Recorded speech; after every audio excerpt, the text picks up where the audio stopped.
മദ്യനിർമ്മാണശാല PP kit ഇടപാട് എന്നിവ ചൂണ്ടിക്കാട്ടി സർക്കാരിനോട് ചോദ്യങ്ങളുമായി പ്രതിപക്ഷം.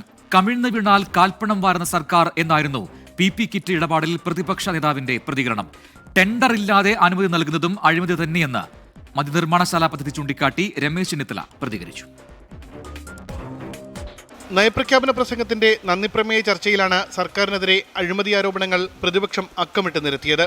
PP കിറ്റ് വാങ്ങിയതിലെ CAG കണ്ടെത്തൽ ചൂണ്ടിക്കാട്ടി പ്രതിപക്ഷ നേതാവ്. ഉയർന്ന തുകയ്ക്ക് PP കിറ്റ് വാങ്ങിയതുമായി ബന്ധപ്പെട്ട രേഖകൾ പ്രതിപക്ഷ നേതാവ് പുറത്തുവിട്ടു.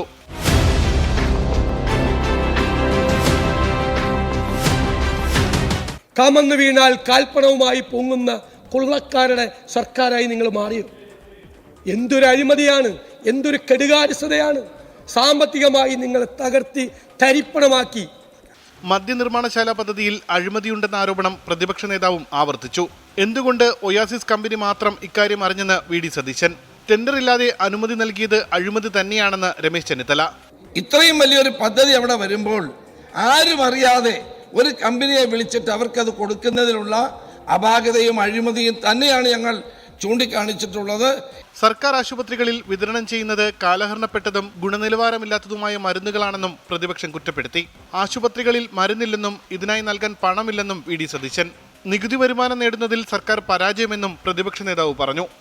24 തിരുവനന്തപുരം.